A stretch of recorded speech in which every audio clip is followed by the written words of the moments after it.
হাই বন্ধুসকল, মই ইমদাদ। এই ভিডিঅ'টোত কিছু অভিজ্ঞতা প্ৰকাশ কৰিম বুলি ভাবিছোঁ। সেয়া হ'ল যে যেতিয়া মেট্ৰিক এক্সাম দিলোঁ, তাৰ আগৰ সময়খিনিত মোৰ বন্ধু বান্ধৱী আছিল আৰু হয়তো বহুতৰে আৰু প্ৰত্যেকৰে আছিলে। এয়া নহয় যে অকল মোৰ আছিলে। আৰু প্ৰত্যেকজন মানুহৰে বন্ধু বান্ধৱী থাকে পঢ়া শুনা সময়খিনি। আৰু এনেকুৱা লাগে কিছুমানৰ লগত এনেকুৱা বণ্ডিং হৈ যায় যে এই সম্পৰ্ক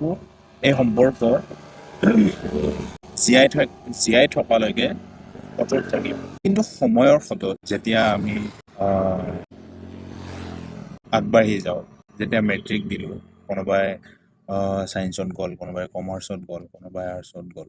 মই যেনেকৈ আৰ্টছলৈ গুচি আহিলোঁ, তেতিয়া নতুন বন্ধু বান্ধৱী পালোঁ। সিহঁতৰ লগত তেনেকুৱা কিছুমানৰ লগত ভাল সম্পৰ্ক হ'ল যে আমি আহ, য'তেই নাথাকোঁ কিয় আমাৰ সৈতে সম্পৰ্ক থাকিব।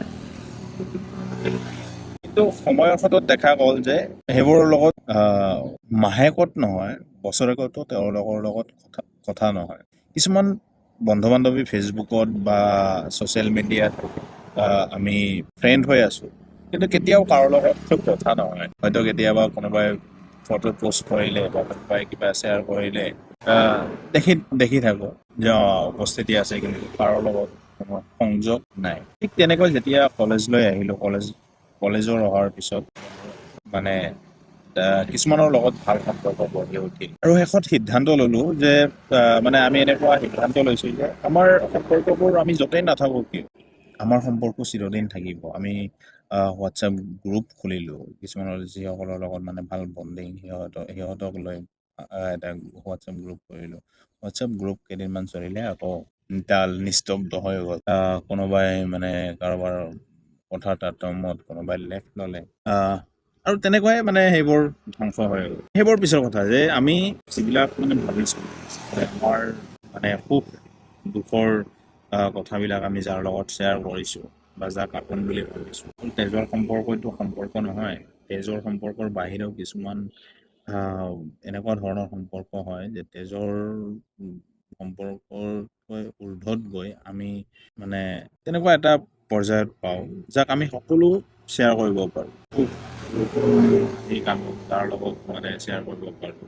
তেনেকুৱা মানে এজন মানুহ আহে আৰু জীৱনত এনেকুৱা এটা সময় আহে, সেই সময়খিনিত যাক আপোন বুলি ভবা হৈছে, যাৰ লগত মনৰ কথাবোৰ শ্বেয়াৰ কৰা হৈছে, যাৰ লগত ঘণ্টাৰ পিছত ঘণ্টা আলাপ আলোচনা কৰা হৈছে, মনৰ কথা শ্বেয়াৰ কৰা হৈছে, সেই মানুহবোৰ আঁতৰি বেয়াও লাগে।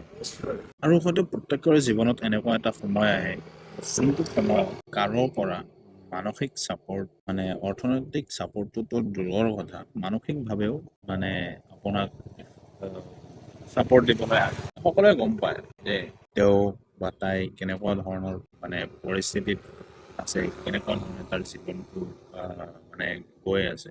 এই সকলোবোৰ গম পায় সেই মানুহবোৰে যাক আপুনি আপোন বুলি ভাবিছিল। সময়ৰ ক্ষেত্ৰত বিলৈ হৈ যায়। সেয়াই আৰু যে আপোন বুলি ভাবিছিল, যাক আপোন বুলি ভাবে, আপোনাৰ বেয়া সময়বোৰ আৰু বেয়া দিনবোৰ সেই মানুহবোৰক আপুনি কাষত নাপায়।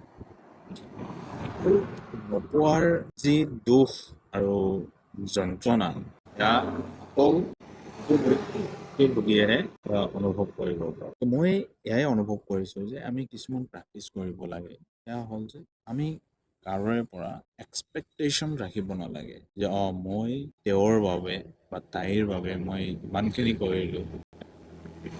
যদি এনেকুৱা পৰিৱেশ বা পৰিস্থিতিত চিকাৰ হওঁ, তেওঁৰ পৰা মই চেম বস্তুটো মই আশা কৰিম।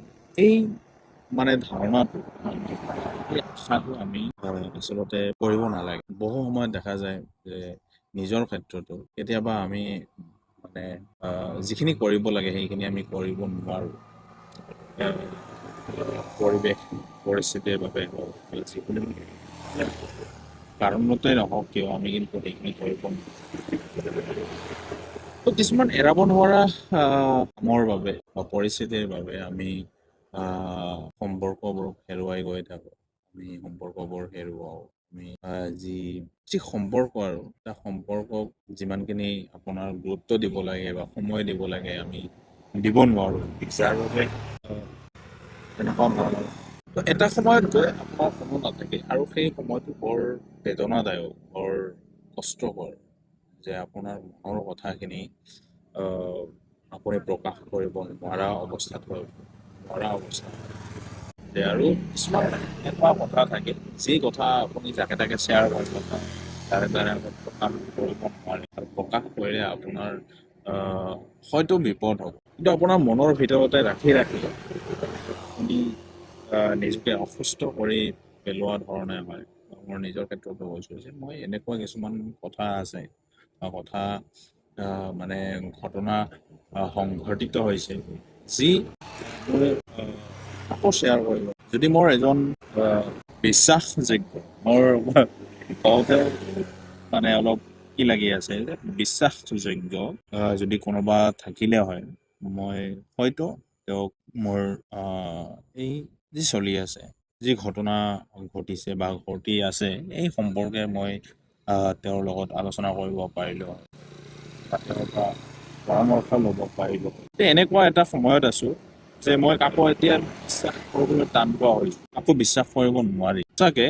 আৰু এনেকুৱা নহয় যে মোকো আপুনি বিশ্বাস কৰে, মোকো মানে মানুহ নামৰ প্ৰাণীটোক আচলতে কোনেও বিশ্বাস কৰিব নালাগে।